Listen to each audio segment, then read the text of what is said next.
lugar para se estar é na presença de Deus. Amém? Vamos orar. Presbítero Ignaldo nos traz nessa noite a palavra de Deus e nós possamos continuar na presença do Senhor, não só no local físico, mas na presença de Deus. Querido e eterno Deus, continua a falar conosco nessa noite, usa a vida do teu servo de uma maneira especial, em nome de Jesus. Amém. Glória a Deus. Saúdo a todos com a paz de nosso Senhor Jesus.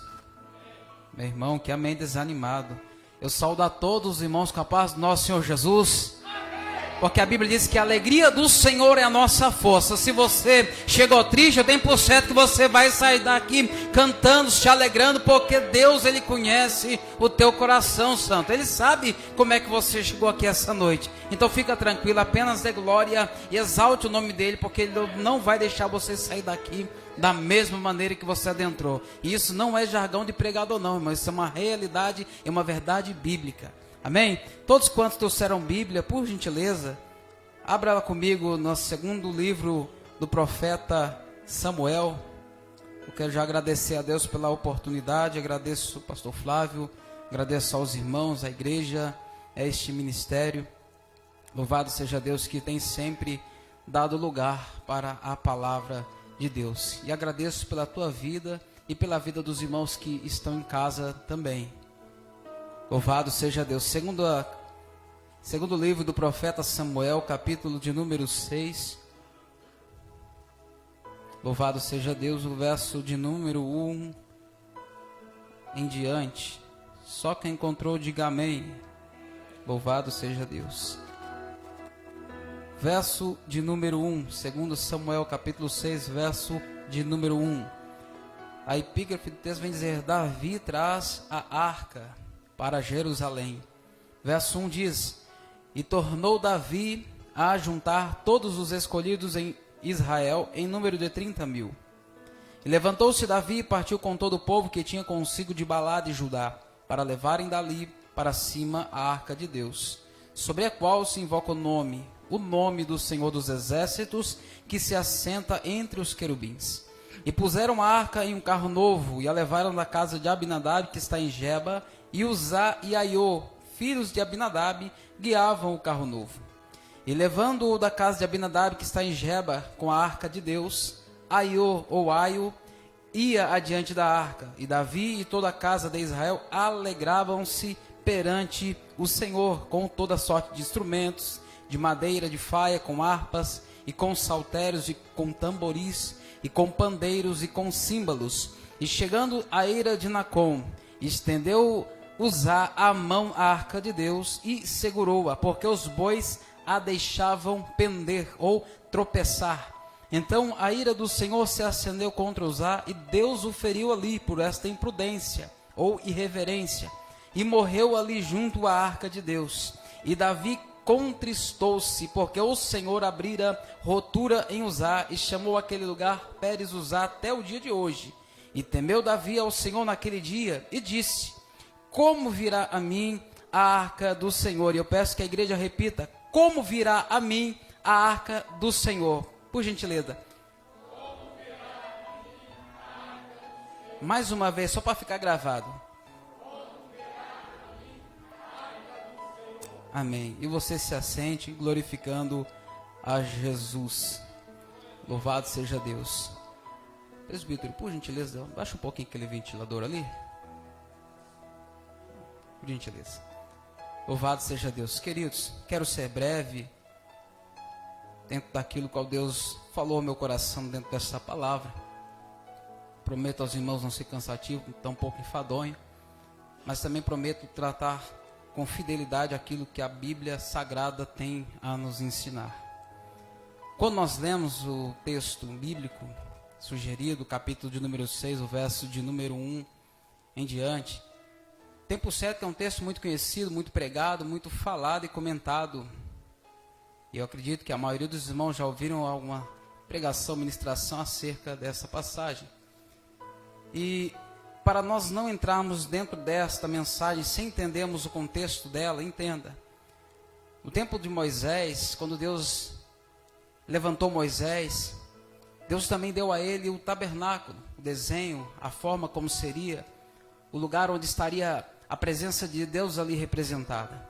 Dentro desse tabernáculo, sabemos que tem alguns utensílios, qual Deus também falou com Moisés acerca de cada utensílio que estaria dentro do tabernáculo.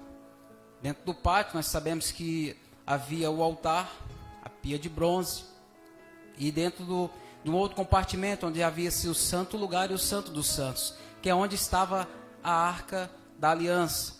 E os irmãos que são leitores e conhecem a Bíblia sabem que a arca da aliança, ou a arca de Deus, ou a arca do Senhor, ou a arca do concerto, ela representava naquele tempo a presença do Deus eterno. Sendo assim, quando nós fizemos essa leitura do capítulo 6, já dá para entender o que estava acontecendo. Só que quando nós vemos e analisamos o capítulo de número 2 do primeiro livro do profeta Samuel, Deus havia instituído sacerdotes, homens que cuidariam deste serviço, que estariam aos cuidados do templo, que ministrariam dentro do templo do Senhor. E nessa ocasião, Deus levanta um sacerdote ali, quando nós fizemos menção do primeiro livro do profeta Samuel. Só que o sacerdote ali, a Bíblia vem dizer que ele era conivente com os erros, com os pecados que os seus filhos cometiam. Seus filhos, Ofni e Finés, que eram irreverentes, presunçosos, prostitutos, faziam tudo o que não se devia fazer dentro do templo. Deus havia, no seu coração, a vontade de Deus era de matá-los. E a Bíblia vem dizer que Eli era conivente com os erros que os seus filhos cometiam dentro do templo. E nós analisamos o texto e Deus havia feito uma promessa para a casa de Eli, de que Deus haveria de instituir o sacerdócio para sempre na casa de Eli. É um privilégio muito grande. Até porque naquele tempo, irmãos, o sacerdócio era algo único. Era um prestígio muito grande da parte de Deus. Porque o sacerdote é aquele que fazia a mediação entre o povo e Deus. E quando nós vemos isso, nós vemos o privilégio. E nós vemos também o acesso que este homem teve, o acesso desperdiçado. E eu quero entender e tem por certo que aqui tem pessoas que entendem que o acesso que nós temos a Deus é um privilégio.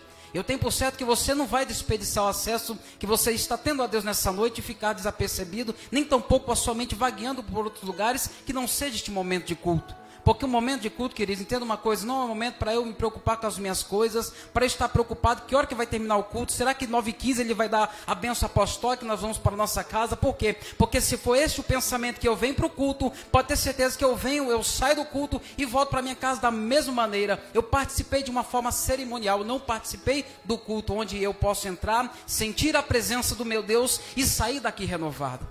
E o sacerdote ele era conivente com muitas coisas que estavam acontecendo e Deus havia se irado, se desagradado com ele. Por ele não repreender os seus filhos. E daí fica uma dica. Há momento correto para nós estarmos também repreendendo os nossos filhos. Onde não há correção, onde não há vara, onde não há uma disciplina, certamente lá na frente nós teremos dores de cabeças e muitas situações podem ser evitadas através da disciplina, através da repreensão. E esse homem, ele não repreende os seus filhos. E a promessa que Deus havia feito a ele de que o seu sacerdócio seria perpétuo, Deus fala, não vou mais fazer isso, Eli. Porque os seus filhos estão me desagradando. E você também, porque você está preferindo honrar mais os teus filhos do que a mim. Porque os filhos dele, quando eles iam oferecer sacrifícios a Deus, eles tiravam os melhores das ofertas que eram para Deus e tomavam para si. Por isso eu aprendo que quando nós estamos na casa, na presença de Deus, entregando algo para Ele, o melhor tem que ser para Ele, não para nós. O melhor tem que estar diante dele, não diante de nós. Porque muitas das vezes nós nos preocupamos com as nossas coisas, irmãos, e vamos desprezando as coisas de Deus. E quando em momento oportuno nós queremos muito que algo aconteça na nossa vida de uma forma gloriosa, nós vamos a quem? Nós vamos a Deus. Mas no momento que nós entregamos o nosso melhor a Deus, nós entregamos para nós mesmos. O sacerdote. E nos dias de hoje não tem sido diferente. Por quê? Porque os filhos de Eli, eles fizeram com que o povo também passasse a viver uma vida de pecado. Os pecados dos filhos de Eli levou o povo também a viver uma vida de pecado, uma vida distante de Deus, uma vida irreverente, uma vida longe daquilo que Deus queria com o seu povo. E a sentença era, Deus falou para Eli, olha Eli, o teu sacerdócio vai acabar. e aqueles da tua casa que eu não matar, aqueles que ficarem, vai ser para a vergonha tua e da tua descendência.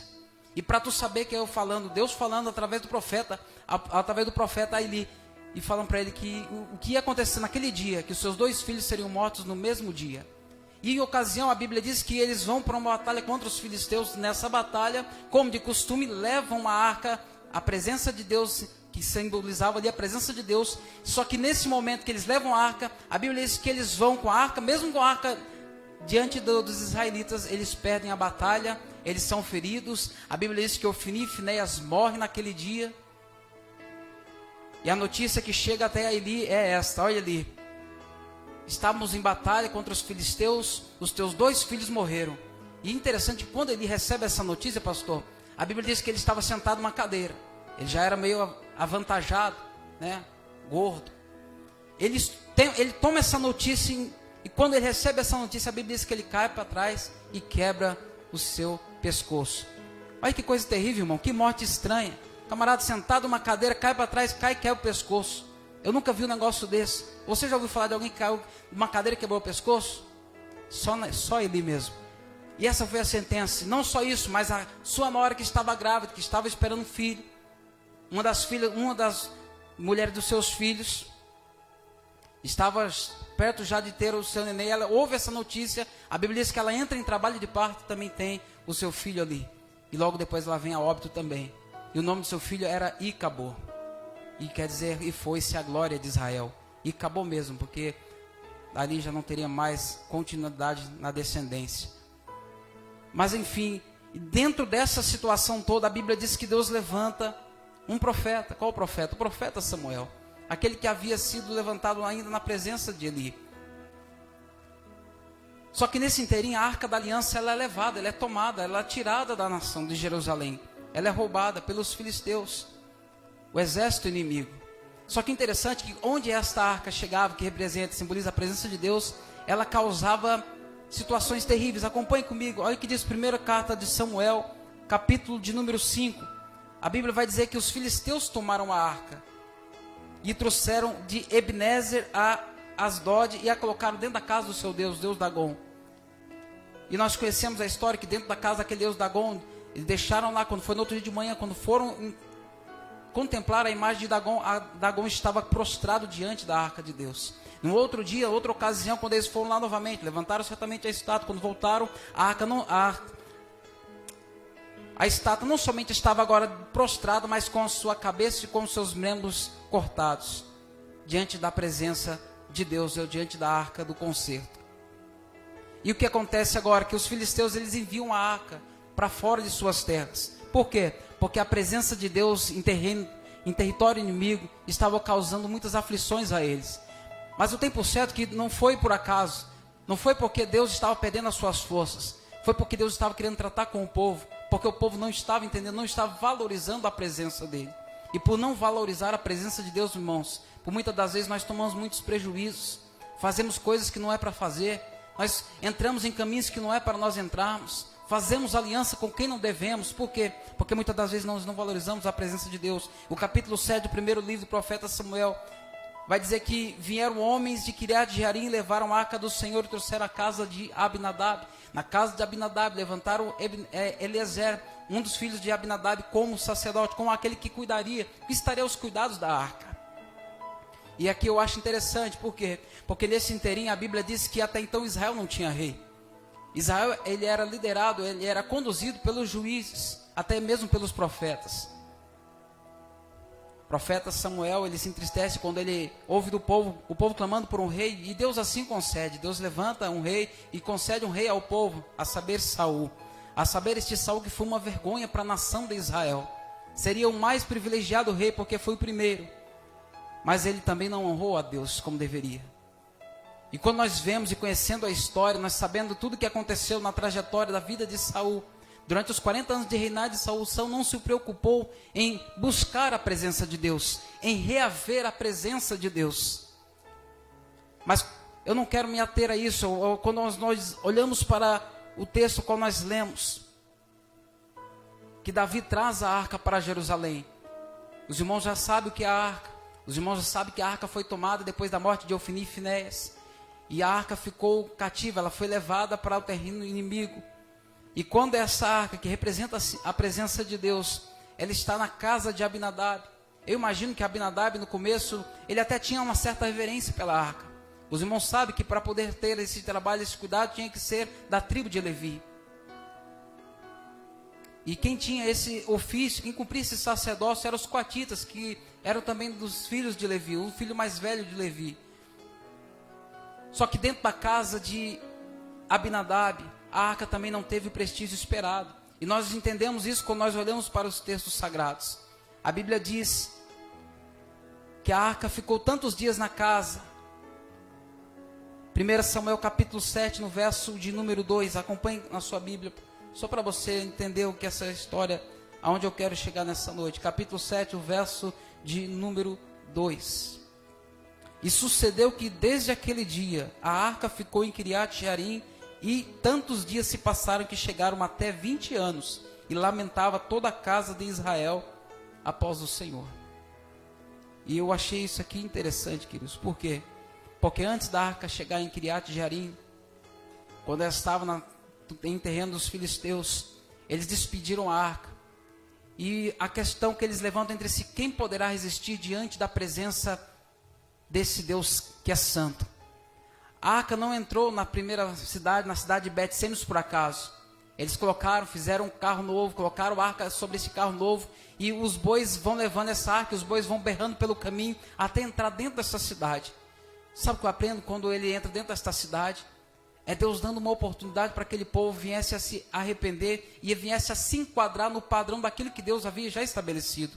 Porque Deus já havia dito aos profetas, através dos profetas, através dos livros da lei, através de Moisés, a forma como Deus queria ser adorado, ser buscado e reverenciado pelo seu povo. E quando a arca chega em Bet-Semes, eles também não reconhecem. Sabe o que eles fazem? Eles pegam a arca e despedem. E muitas das vezes nos nossos dias não é diferente, queridos. Por muitas das vezes pessoas, elas preferem elas se recusam a ouvir a palavra de Deus, a ouvir a verdade. Preferem muitas das vezes ir para um lugar onde não se fala tanto a verdade, onde a palavra é uma palavra que vem massagear o ego, do que estar num lugar onde se prega a verdade, onde se fala a verdade, onde a palavra às vezes fere, machuca, mas nós conseguimos poder sair daqui dizendo: Deus falou comigo, Deus me sarou nessa noite, eu precisava ouvir essa verdade. Mas enfim, quando a Bíblia vai nos dizer, no capítulo qual nós lemos e fizemos a leitura: e tornou Davi a juntar todos os escolhidos de Israel. A Bíblia diz, irmãos, que Davi, ele é aclamado rei em Hebrom, e logo após ele é aclamado rei em toda Israel, em todo Judá. E ele tinha um diferencial da vida de Saul. Por quê? Porque Saul, em todo o seu reinado, ele não se preocupou em buscar a presença de Deus. No tempo de Saul tinha um tabernáculo, tinha um altar, tinha pia de bronze, tinha a pia de bronze, tinha um altar do incenso, mas não tinha a arca do Senhor, que representa a presença de Deus. Parafraseando para os nossos dias, nos tempos de Saul até tinha culto, até tinha oração, que representa o altar do incenso, até tinha louvor, mas não tinha a presença de Deus. Imagina comigo, irmãos, um culto como esse, nós cultuarmos a Deus, tem louvor, tem adoração, tem palavra, tem um povo abençoado que ouve a palavra e entende o que Deus quer para cada um de nós, mas a presença de Deus não se manifesta. É isso que estava acontecendo nos dias do rei Saul. Mas quando Davi ele passa a reinar, ele entende, ele olha, certamente ele vê um paralelo da sua vida com a vida de Saul. Eu não posso reinar sem a presença de Deus. Eu tenho que reaver a presença de Deus. Eu tenho que trazer a presença de Deus para Jerusalém, para perto de mim, para minha casa, para dentro da minha família, para a vida daqueles a qual eu amo. Eu não posso ser como Saul. Eu não posso viver como Saul viveu. Ele entendia o propósito de Deus que estava sobre a vida dele. Ele sabia que tinha uma grande responsabilidade. A casa de Abinadab teve um privilégio, ficou 20 anos. Mas em 20 anos a casa de Abinadab, se você ler a história, você vai ver que nada mudou na sua casa. A sua casa não prosperou, a sua casa não foi para frente, a sua casa não teve nenhuma diferença.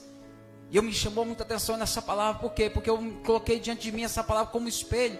Eu falei, será que eu não estou como Abinadab? Será que a minha vida não está sendo conduzida como estava sendo conduzida a vida de Abinadab diante da presença de Deus? onde a presença de Deus esteve por 20 anos na sua casa.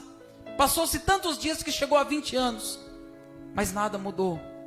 Irmãos, nós não podemos estar nesta mesma característica, neste mesmo padrão que estava a casa de Abinadab. Eleazar, seu filho, Uzá e Aiô, seus filhos também, cresceram diante da presença da arca, diante da presença de Deus. Eu vou parafrasear aqui para os irmãos entenderem melhor. Quando fala a arca da aliança, ou a arca de Deus, é a presença de Deus, só que eles não reverenciaram. Talvez quando chegou, é como alguém que inicia no ministério, como um novo convertido. Ele inicia na bênção, no fogo. Não falta culto, não falta na oração, não falta nos trabalhos que tem na igreja. Mas vai passando os dias, pastor, vai passando as horas, vai passando os meses. Alguém fala, irmão, vamos para a igreja hoje. Fala, hoje não posso, mas porque eu estou muito cansado, estou quebrado. E diga para mim, quem aqui que não está cansado? Quem que não trabalhou hoje que não está cansado? Que não está com uma dor nas costas? Que não está com uma vontade? Se você pudesse ficar em casa hoje.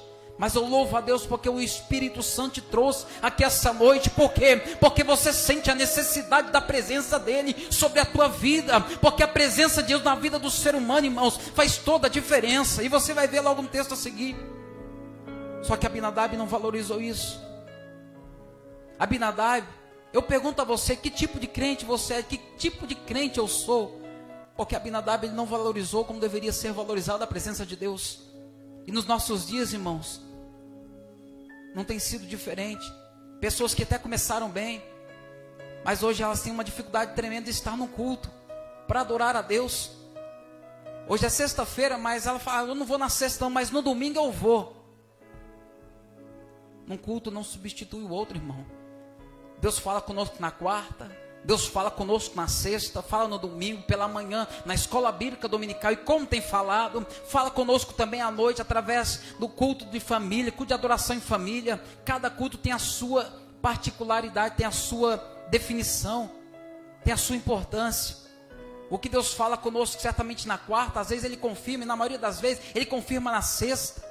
E dá mais uma reforçada ainda no domingo pela manhã. E quando é domingo à noite, aí fecha com chave de ouro, meu irmão. Aí é você que vem uma vez só na semana na igreja, tá igual a Abinadab, que tanto faz como tanto fez. Um culto substitui pelo outro. Ah, eu não vou na sexta não, mas no domingo de noite, olha, avisa o pastor lá que eu vou estar lá. Como se você estivesse fazendo um favor para o pastor Flávio, um favor para mim. Não, meu irmão. Você vindo à casa de Deus, você está alimentando a sua alma, você está alimentando o seu espírito. Você está dizendo, Deus, está difícil, está apertado, está doendo, eu estou sofrendo, Senhor, mas eu vou para a tua casa buscar a presença, porque eu preciso é da presença que eu necessito para continuar caminhando, para continuar andando, irmãos, com Deus. Irmão, não tem como um cristão dizer, olha, eu sou crente, eu sou servo de Deus, se você não amar a presença de Deus, se você não valorizar a presença de Deus, meu irmão. Abinadab, 20 anos, mas não valorizou a presença de Deus. Por que eu estou citando Abinadab? Porque nós vamos falar de outra pessoa que valorizou a presença de Deus e a sua vida foi mudada, foi transformada. Louvado seja o nome de Jesus. Irmão, valoriza a presença de Deus, irmãos. Pelo amor de Deus, não troca um culto pelo outro, não. Se esforce, irmão. O que é 1h30, 2 horas do seu dia estar na casa de Deus adorando a Ele, sendo que você não tem, irmãos, o trabalho que a maioria dos irmãos que tem, muitas das vezes, irmãos, passa essa semana toda. Há quem diga os irmãos que pregam, que ministram, que dão aula, passa a semana inteira estudando, se alimentando, comendo uma palavra, buscando a Deus, consagrando, jejuando, para chegar aqui em 40, 50 minutos, trazer uma palavra da parte de Deus, e você ainda acha que é difícil ficar 2 horas sentado, irmão, só se alimentando do que vem de Deus para a tua vida. Ô, meu irmão, não faça isso não despreza a presença de Deus, não troca a presença de Deus por Big Brother, não troca a presença de Deus por WhatsApp, Facebook, Instagram, rede social, porque, irmão, naquele grande dia, certamente as pessoas vão estar diante de Deus, dizendo, Deus, o que aconteceu, por que o Senhor não vai me deixar entrar? Aí Deus vai colocar diante de você assim, olha, tá vendo aquele dia que você foi convidado a estar na minha presença, tá? Olha lá onde você estava no Facebook, estava no WhatsApp. Irmão, estou dizendo que esse pecado não entenda, mas você valoriza mais muitas das vezes as coisas aqui da terra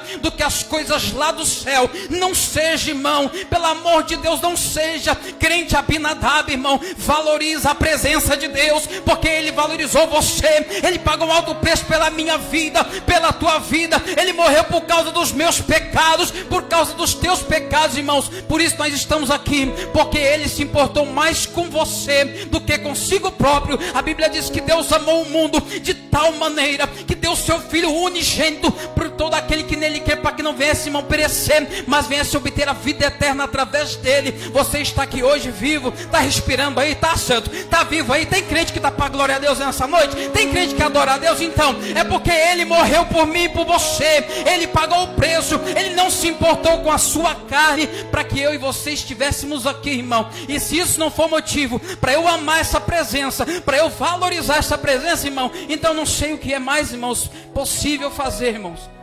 Eu não entendo. Crente Abinadab já não valoriza mais. Tanto faz estar no culto, qualquer coisa tira a atenção dele, qualquer coisa tira o foco dele, uma festinha tira o foco dele. Tem gente que até procura, irmãos, para não pecar, pastor, procura ocupações de dia de culto. Eita, Deus fala, irmão, Deus fala. Oh, aleluia. Procura ocupação para mandar mensagem. Às vezes, irmão, por favor, não faça isso não, irmão. Não faça isso não, seja verdadeiro consigo mesmo.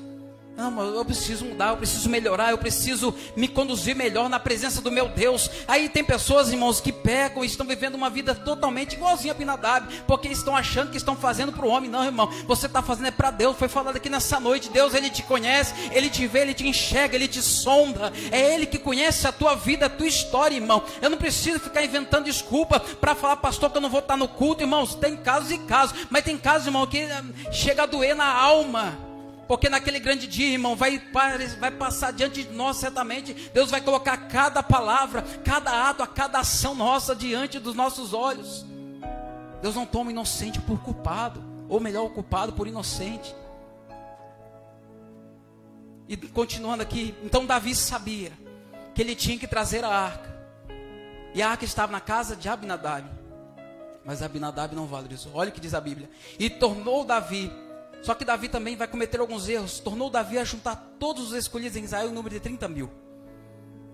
O que me chama a atenção é que o escritor das crônicas, ele vai dizer que Davi, ele tinha um desejo no coração de trazer a presença de Deus, mas ele comete alguns erros. Por quê? Porque ele tinha muita pressa, afoito, ansioso por trazer a presença de Deus para Jerusalém. E a primeira coisa que ele vai fazer, ele vai consultar o seu exército, os militares, aqueles que eram especialistas em guerra. Você não entendeu? Tem pessoas, pastor, que ao invés de consultar, o casamento está uma prova, está uma luta. Ao invés de consultar alguém de Deus, alguém que tenha referência, alguém que tenha experiência, vai consultar Fábio Júnior, a Gretchen, ou sei lá mais quem. Vai consultar a vizinha, que cada mês ela está com um parceiro diferente. Eu preciso falar para você do meu casamento. Conta aí. Pelo amor de Deus, irmão. Primeiro erro que Davi cometeu aqui foi grave. E fica o alerta para nós também. Ele foi consultar os militares, o seu exército. Ele falou, olha, e agora? Como é que nós fazemos? Estou achando que fazendo assim, assim. E ele vai, a intenção era boa. Alguém diz, mas o que vale é a intenção. Irmão, mas há um ditado popular que diz por aí que de boas intenções o inferno está cheio. E é verdade. É uma verdade, por quê? Porque muitas pessoas têm intenções boas, positivas, mas as suas atitudes não condizem com as intenções que estão no coração delas. A intenção de Davi era boa. Ele juntou o exército, juntou o povo, pediu opinião para todo o povo falou, não é boa o que você está falando, realmente, a presença tem que trazer, valoriza a presença, traz a presença da... E Davi então se encheu com essas palavras, se alegrou, e a Bíblia diz que ele ajuntou 30 mil homens. Verso 2, e levantou-se Davi e partiu com todo o povo que tinha consigo de Balá de Judá, para levarem dali para cima a arca de Deus, sobre a qual se invoca o nome do Senhor dos Exércitos, que se assenta entre os querubins. 1 Samuel capítulo 6, o verso de número 7, vai dizer que aqueles irmãos que estavam lá em Bet-Semes, só para os irmãos entenderem onde eu estou querendo chegar. 1 Samuel capítulo de número 6, verso de número 7. Quando os filisteus tomam a arca começa a causar situações terríveis. Eles são feridos, alguns são mortos. E ela permaneceu 7 meses nesse lugar. Verso 7 vai dizer: agora, pois, tomai e fazei um carro novo, e tomai 2 vacas que criem, sobre as quais não tenha subido o jugo, e atai as vacas ao carro, e levai seus bezerros após elas para casa. Pois bem, foi assim que os filisteus podemos dizer que é o mundo, fizeram para levar a arca. Só que Deus já havia falado a forma qual deveria ser levada a arca da aliança, a arca da promessa, a arca do conselho, a presença de Deus. Ela não poderia ser levada sobre o carro, sobre o lombo de animais. Ela tinha que ser levada sobre os ombros dos levitas, dos coatitas, dos filhos de Levi. O filho mais velho de Levi, Coate. Os coatitas, eles eram encarregados deste serviço. Só que, olha o que Davi faz. E puseram a arca de Deus em um carro novo. E a levaram da casa de Abinadab, que está em Geba. E Uzá e Aiô, filhos de Abinadab, guiavam o carro novo. Irmão, Uzá e Aiô e Eleazar, filhos de Abinadab, eles eram filhos de sacerdotes, sim ou não? Sim, então eles conheciam a forma qual Deus queria que eles fizessem e qual Deus sabia, a forma qual Deus queria que eles conduzissem a arca da aliança. Só que eles já não se preocupavam mais, já levavam a presença de qualquer jeito, de qualquer forma, já não tinham mais o prestígio. Porque aí a Bíblia diz que ficou 20 anos e nada mudou. Por quê? Porque eles não tinham respeito, não tinham temor. E é o que acontece comigo e com você, se eu estiver na igreja. Se eu não tiver respeito pela presença, se eu não tiver temor de Deus, eu corro risco, irmão, de passar 15, 20, 30 anos dentro da igreja e a minha vida não mudar. E o meu caráter não ser transformado. E a minha mente não ser renovada. Eu corro esse risco se eu não me aplicar a palavra de Deus. Porque foi isso que o povo de Bet-Semes fez, ou fizeram, melhor dizendo. Ao invés deles se enquadrarem na palavra, o que eles fazem? Não dá pra gente isso não, manda embora. Desprezaram a palavra. Ou seja, preferiram continuar na vida errada que eles estavam vivendo, ao invés de se consertar e fazer conforme a vontade de Deus. E Davi, então, ele faz a mesma coisa que os filisteus fizeram. O segundo erro que ele comete. E não é nos nossos dias diferente, irmãos. Quantas pessoas por aí, querendo fazer as coisas do jeito que as pessoas do mundo estão fazendo. Ah, pastor, tem um cunhado lá, eu não bebo cerveja não, mas quando ele vai lá, pastor, eu tomo uma sem álcool assim, só, né, porque, só para ele ver, porque daí eu estou atraindo ele para a igreja. Ele vai vir comigo aqui no domingo. Estratégia do Satanás, irmão. O inimigo, em momento algum, irmãos, você vê esse tipo de situação, nós começamos a perceber como o nosso adversário, ele é estrategista. Por quê? Porque levando em carros de bois, certamente a chegada seria mais rápida. E a Bíblia diz que aquele que age precipitadamente, ele peca. Agir precipitadamente, sem pensar, ele peca. Nós pecamos. Vai fazer algo, pensa, reflita, analise, irmãos, a forma como você está fazendo. Porque mais importante, entenda isso, mais importante do que a velocidade onde você vai chegar é a direção. Adianta nada você pegar uma direção aqui e chegar primeiro, mas quando você observar, você está na direção errada. A direção é mais importante. E Davi aqui, ele não tinha essa direção. E ele sabia. E sabe o que é mais interessante? Olha o que diz o verso seguinte. Levando da casa de Abinadab, que está em Geba, com a arca de Deus, Aiô ia diante da arca. E Davi e toda a casa de Israel alegravam-se. Irmão, onde a presença de Deus está, onde ela chega, é normal que haja alegria. Eles receberam com alegria, receberam com entusiasmo a presença de Deus. Porém, eles não tiveram temor no coração para levar a presença de Deus aonde ela tinha que ser levada. É isso que me chamou a atenção nesse verso. A presença de Deus, ela alegra você nessa noite? Você se alegra por estar na presença de Deus? Precisamos aprender, irmãos, reverenciar a Deus, adorá-lo como Ele quer e merece e deseja ser adorado por todos nós. A Bíblia diz que eles receberam com alegria. E já vou finalizar, irmãos. E toda a casa de Israel, com toda sorte de instrumento de madeira, de faia, com harpa, com saltério, com tamboris e com pandeiros e com símbolos. Ou seja, o povo estava na direção errada, fazendo da forma errada e ainda estava se alegrando. Irmão, essa geração que nós temos vivido nos nossos dias de hoje não tem sido diferente, irmão. Quantas pessoas vivendo no pecado, vivendo no engano, vivendo na mentira, estão cantando, estão adorando, estão dando glória a Deus, estão dizendo só o Senhor é Deus. Mas, irmãos, entenda uma coisa, segundo pelo texto sagrado que nós estamos lendo, de nada adianta, irmãos, eu continuar fazendo todas as coisas, achando que estou agradando a Deus, se eu estiver fazendo fora da direção e da vontade de Deus. Não é da minha forma, do jeito que eu quero. Oh, misericórdia, irmãos, para muitas pessoas, para muitos, eu sei que não é o seu caso, é uma dificuldade de servir a Deus, é uma dificuldade, eu falo isso e repito novamente, irmãos, é uma dificuldade até mesmo para estar nos cultos. Para muitos isso se tornou enfadonho, enfado. Irmão, vença isso pelo amor de Deus, em nome de Jesus. Não deixe que a tua carne venha a ser vencida, sabe, por aquilo que o mundo está tentando influenciar a tua mente. Eles estavam se alegrando, fazendo festa, fazendo a coisa errada. Estava fazendo festa, se alegrando no pecado. Sabe aquele tipo de pessoa que diz assim: olha, eu tenho certeza que os presbíteros, o pastor, escuta isso com muita frequência. Irmão, tá tudo bem? Um mês que o irmão não vem na igreja, tá tudo certinho? Pastor, tudo em paz, estou na bênção. 3 cultos de Santa Ceia que não vem. Estou na bênção, pastor. Oh, louvado seja Deus. Deus tem me abençoado muito. Eu não entendo, irmãos. Ou eu sou doido, ou eu sou... Eu não sei, eu acho que eu sou tapado. Eu não sei, eu acho isso estranho. Como é que pode estar tudo bem se você não consegue servir a Deus? Como é que pode estar tudo bem comigo se eu não consigo estar na presença do meu Deus, me alimentando daquilo que me traz vida? Não entendo.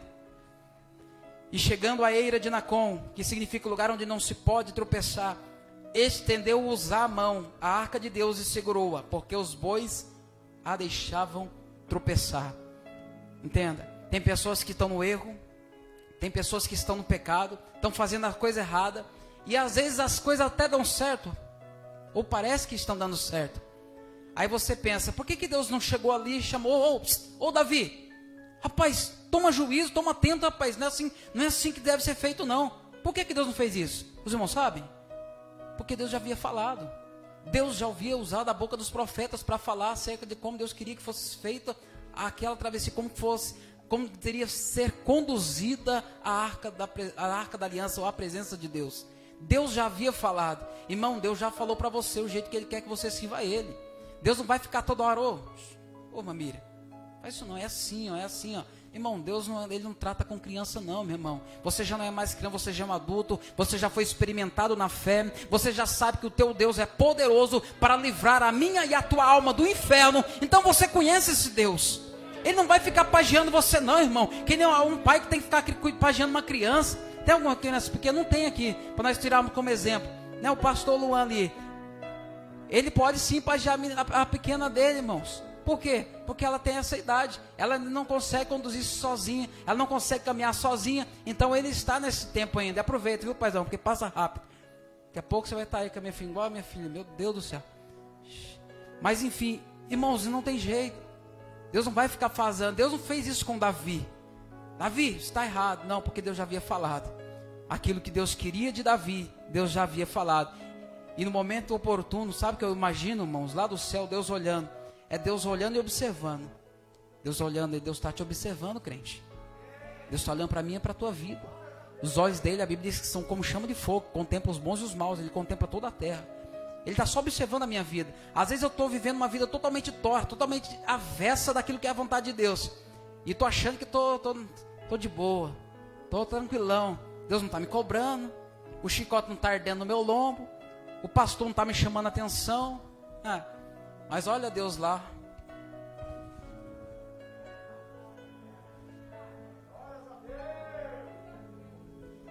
Mas Deus é tão bom, tão misericordioso. A minha Bíblia diz que as suas misericórdias são as causas de nós não sermos consumidos.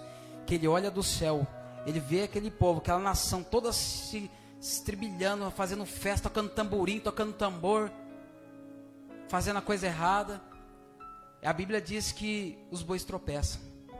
Ô meu irmão, se em algum momento da tua caminhada, da tua jornada, você tropeçou, você pensou que não foi, fica atento, pode ser Deus fazendo os teus bois tropeçarem também, para dizer para você, rapaz, para um pouquinho, Dá uma olhada do jeito que eu quero que você faça. Da cama, dá uma olhadinha na minha palavra, só para você recordar, refrescar a tua memória. A maneira que eu quero que você ande diante da minha presença. Dá só uma olhadinha só. Aí você tropeça. Aí você estava fazendo algo e parece que o negócio ia bombar, que ia acontecer. E do nada. Aí você olha assim, deve ser o diabo. Não é o diabo não, irmão. Às vezes é Deus mostrando para mim e para você o quanto Ele nos ama. Se preciso for, Ele faz a gente tropeçar em algumas situações, para que nós não venhamos nos ser conduzidos até o final dessa trajetória no erro, no engano, no pecado, na vida de mentira. Deus não quer isso para a minha vida, irmão. Deus não quer isso para a tua vida. Deus quer que nós venhamos andar da forma qual Ele determinou para cada um de nós, através das Sagradas Escrituras. Nada mais do que isso. A Bíblia diz que é melhor obedecer do que sacrificar. E quando eu olho para os bois tropeçando, essa analogia ela é muito tremenda para os nossos dias. Os bois tropeçam porque Deus ele não quer que o povo continue fazendo a coisa errada. Davi entende, quando Uzá toca a mão na arca para tentar segurar, a Bíblia diz que Deus abriu ruptura em Uzá. O povo olhou, Davi olhou aquilo e ficou assustado. A Bíblia diz que ele se entristeceu, estava fazendo a coisa errada e ainda fica triste com Deus. Se entristeceu com aquela situação. E quando ele se entristece, ele entendeu: estou errado. É isso que tem que haver na minha mente, na tua mente, crente. Sabe, quando... Puxa, o que aconteceu? Eu estou errado. Porque é fácil, né, eu pegar... Acontecer algo errado na minha vida, eu vou falar que a culpa é do irmão, a culpa é do presbítero aqui, que não me ajudou quando eu pedi. A culpa é do Geraldo, que fez errado lá o serviço, eu tropecei e caí. Não, irmãos, a culpa é minha. Eu errei, eu falhei, eu pequei. Eu preciso reaver os meus conceitos. Eu preciso ver como é que eu estou servindo. Como é que eu estou conduzindo a presença de Deus na minha vida. Será que eu estou conduzindo da forma qual Deus determinou na sua palavra? E para nós finalizarmos. E não quis Davi retirar para si a arca do Senhor para a cidade de Davi. Mas Davi a fez a levar à casa de Obed-edom, o geteu. E ficou a arca do Senhor em casa de Obed-edom, o geteu, 3 meses. E abençoou o Senhor a Obed-edom e a toda a sua casa. O nome Obed-edom quer dizer servo, significa obediente. Entende, irmão? Servo, obediente, aquele que ama, aquele que persevera, aquele que compreende o que Deus está falando, ele vai servir, ele vai obedecer. Ele não vai andar escuso diante da palavra de Deus. Posso colocar a igreja de pé, pastor? Amém? Se coloca de pé comigo, só um minutinho, irmão. Só para dar a impressão que já está terminando a introdução. Quando a arca chega, quando a presença de Deus chega na casa de Obed-edom, a Bíblia diz que o Senhor o abençoou em tudo. Toda a casa de Obed-edom. E Obed-edom também era da descendência da tribo de Levi. Também era um dos levitas. Estava também incumbido deste serviço, desse sacerdócio. Você lê depois no livro das crônicas e você vai encontrar essas referências. E quando a presença de Deus ela se instaura na casa de Obed-edom e Deus começa a prosperar e abençoar, alguém vai até Davi e diz: ô Davi, a casa de Obed-edom que nós deixamos a arca, está uma bênção, rapaz, está abençoada. Os filhos dele estão numa bênção, rapaz, fogo puro. Davi se alegrou com a situação, ele entendeu. É o momento de nós reavemos a arca. E sabe o que Davi faz agora? Ele vai até o sacerdote. Eita, meu irmão, Davi entendeu o mistério. Ele não vai agora até os militares, até o seu exército. Ele não vai levantar o povo. Não, ele vai ao sacerdote, porque ele sabia que era o sacerdote que tinha a direção certa, que tinha da parte de Deus para orientar Davi. Ele reúne o sacerdote, reúne os levitas, porque ele sabia que a presença de Deus, a arca de Deus, ela tinha que ser levada sobre os ombros dos levitas e não sobre o lombo de animais. E ele reúne os levitas, músicos, vai buscar a presença de Deus, a arca da aliança que estava na casa de Obed-edom. E vai com todo o seu povo, com toda a alegria agora, sabendo agora o jeito certo. E agora sabe o que ele faz? A Bíblia diz que a cada 6 passos, parava e sacrificava-se. A cada 6 passos, parava e sacrificava-se. Talvez naquele tempo não tinha, mas talvez se tivesse algum desviado, ela falou: Davi, rapaz, vamos colocar no carro de boi mesmo, que é mais rápido, esse negócio de 6 passos, para e sacrifica. Não dá certo não, olha para usar lá o que aconteceu. Apressado, afoito, faça as coisas de Deus com pressa não, meu irmão. Sabe, se degusta, se deleite na presença do teu Deus. Não tenha pressa não. Eu sei que alguns que estão aqui já estão olhando para o relógio, eu sei, me perdoe pelo horário, mas eu tenho que entregar isso para você, que se eu sair daqui sem falar isso, eu não vou ficar em paz comigo mesmo. Mas não tenha pressa não, irmão, diante das coisas de Deus. Porque muitas das vezes nós dedicamos tanto tempo às nossas coisas, sabe, nós nem olhamos o relógio, nós não preocupamos com nada, mas quando se fala das coisas de Deus, aí alguém fala assim, mas é que eu não entendo, é que eu não consigo entender. É porque talvez você não tenha aprendido a valorizar a presença de Deus. É porque você ainda não aprendeu a valorizar a essência da presença de Deus sobre a tua vida. A vida de Obed-edom foi transformada, foi mudada. Davi agora vai, e com toda a sua comitiva estão voltando para a cidade de Jerusalém, alegres, felizes, regozijantes, porque onde está a presença de Deus tem alegria. Quando eles entram dentro da cidade, a Bíblia vai dizer que Davi, ele se despe das suas roupas reais, ele fica com um traje simples.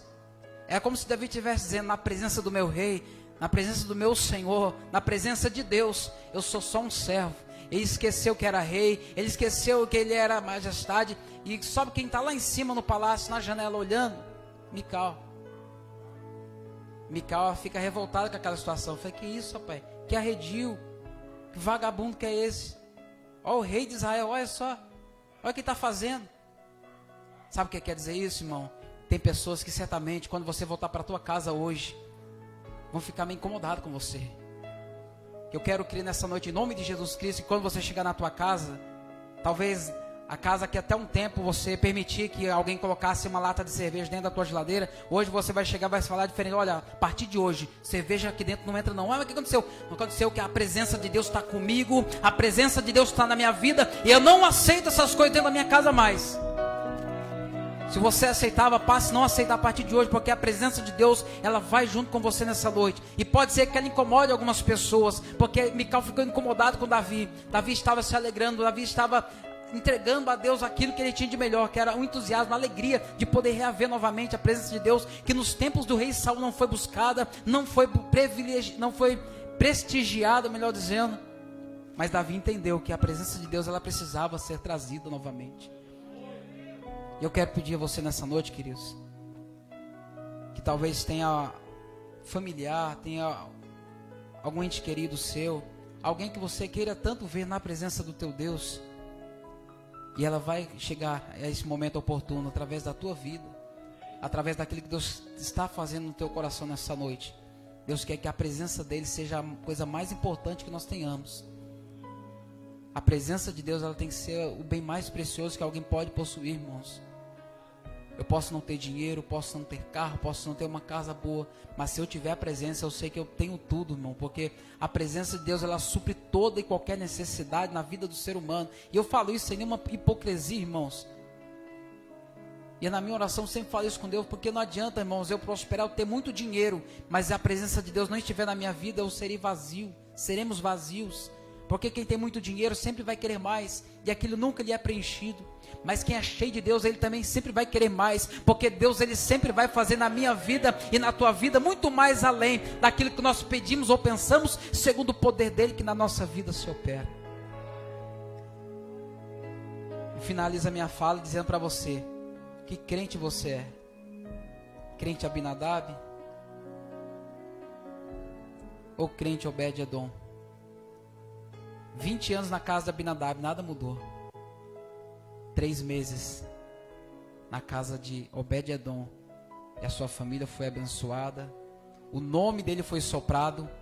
E você pensa que quando Davi foi até a casa dele, levou a arca, a presença de Deus, ele ficou contente? Ele não ficou contente. A Bíblia nos mostra isso. Ele foi contente, porque aonde a arca foi, ele foi junto. Ele se tornou um dos porteiros, um daqueles que guardavam a arca da aliança. Quem recebe a presença de Deus, irmãos, ele não quer se apartar dela nunca mais. Se você nessa noite tem esse desejo no teu coração de estar constantemente na presença de Deus, eu digo a você, você é um crente Obed-edom. Você é um crente que foi escolhido por Deus para levar a presença de Deus sobre si, sobre a tua casa e sobre a tua família. Não desprestigie, não perca isso por nada, irmãos. Em nome de Jesus. Eu queria convidar os irmãos, em nome de Jesus. Se os irmãos puderem vir aqui à frente, vai ser muito bom. Eu quero orar junto com você, querido, interceder pela tua casa, pela tua família. Rogar que a presença de Deus, a presença do Eterno, ela esteja constantemente sobre a vida de cada um dos irmãos. Pode vir sem medo, irmãos. Pode vir sem medo, ninguém morde, não dá choque. A luz aqui ela é artificial, não vai queimar ninguém. Pode ficar tranquilo que ninguém vai ser fulminado, que Deus ele quer renovar a tua vida, as tuas forças.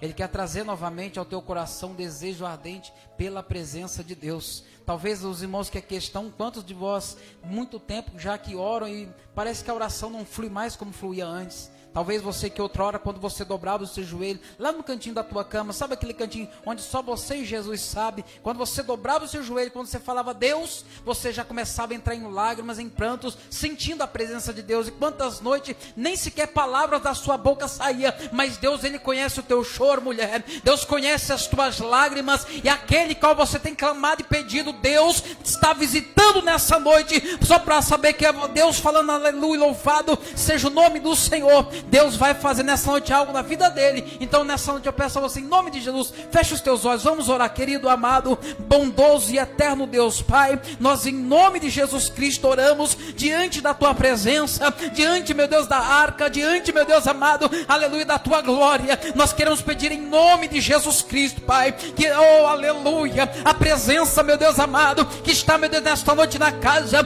possa ser, meu Deus amado, em nome de Jesus Cristo, compartilhada, meu Deus amado, dentro de nossa casa, dentro do nosso lar, no meio da nossa parentela, no meio da nossa família. Pai, tira do coração, meu Deus amado, todo sentimento, meu Deus amado, de desprezo pela tua palavra, todo sentimento, meu Deus amado, contrário à tua vontade. Alcança a vida dos teus filhos, alcança, meu Deus, a vida das tuas células, que nesta noite, meu Deus amado, sejamos alcançados pela tua palavra, e que através de nós, meu Deus, a nossa família venha ser alcançada, assim como aconteceu na casa de Obed-Edom.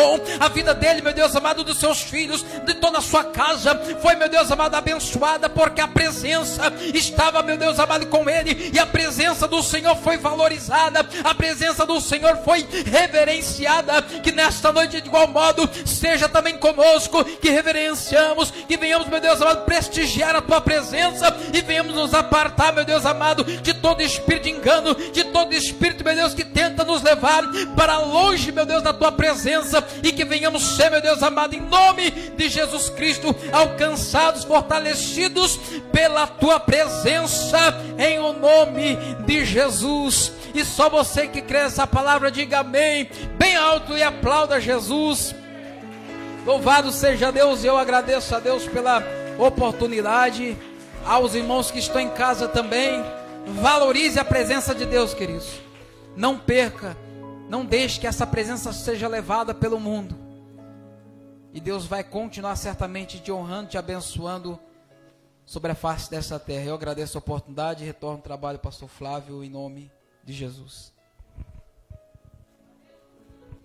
Glória a Deus. Amém, queridos irmãos. Você que entendeu a palavra, diga graças a Deus. Presta atenção aqui, queridos.